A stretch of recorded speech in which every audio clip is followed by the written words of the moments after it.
With 3 moves in, everything looks normal. White is slightly better, but they're about to make a decision which gets them checkmated on move 7. How many times have you found yourself in a losing position after getting hit by a tactic you never saw coming? It's easy to blame yourself in those moments. I need to calculate better. I need to concentrate more. I'm just not smart enough. This is all cure mentality. Something has gone wrong. How do I fix it?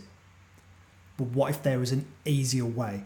Rather than waiting for tactics to sneak up on us, we can take preventative measures so they never appear in the first place.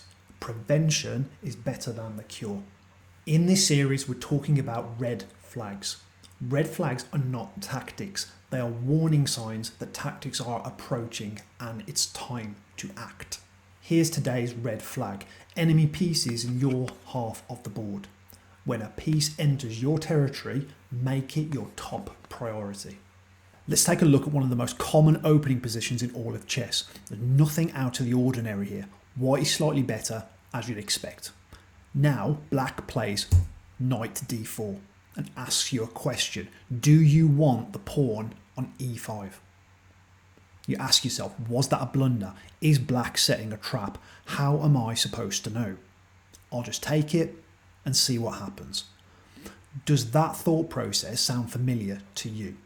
Look at what just happened with black's last move. A piece has entered your half of the board. This is what a red flag looks like in a real game. According to our rule, it goes straight to the top of the priority list. It's more important than development, and it's more important than winning material.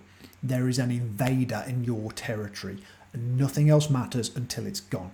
Now, I know what you're thinking. Isn't this a bit over dramatic? Sure, the knight is in our half, but everything's defended, right? So here's how beginners think in this position. Black just blundered a pawn. What's the worst that could happen? Knight takes e5. Now I want you to look at what has not changed. The red flag is still there. White just has their priorities wrong and they're about to get punished for it. Black finds queen g5, double attack, hitting the knight, hitting the pawn on g2. White tries knight takes f7, hitting the enemy rook. But after queen takes g2, white realises that if they lose their rook on h1, it's going to come with checkmate. They save the rook first. They miss queen takes e4 check. They block with the bishop, not wanting to lose the queen. And they walk into knight f3 checkmate. And this is where most players go wrong. They open the analysis board and they go back a few moves and realise that actually knight takes f7 was a blunder. They were supposed to take with the bishop. So how was I supposed to find that move? And here's the secret. You weren't supposed to find it. Trying to find complicated moves in tactical positions is trying to cure the disease. We should be trying to prevent it. The real mistake happened earlier when white played knight takes e5 and failed to prevent the tactical position from appearing in the first place.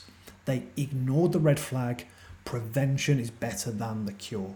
Let's go back to the moment the red flag appeared. Black plays knight d4. So how can we deal with this immediately and make it our top priority? So one option is to simply trade the red flag. We play knight takes d4 and after the pawn recaptures, the red flag is gone and white is simply better. Let's go back. Another perfectly reasonable solution is to kick the knight with the move pawn c3 and after black plays knight takes f3 and the queen recaptures. Again, different set of moves, but same outcome. The red flag is gone and white is simply better. Now, I know what you might be thinking. Okay, I get it. We need to deal with the red flag immediately, but which method is better? Am I supposed to be playing knight takes d4 or am I supposed to be playing pawn to c3? That's a really good question, but here's the answer. It doesn't matter. Your job in this position is not to find the solution to the problem, it is to find a solution to the problem.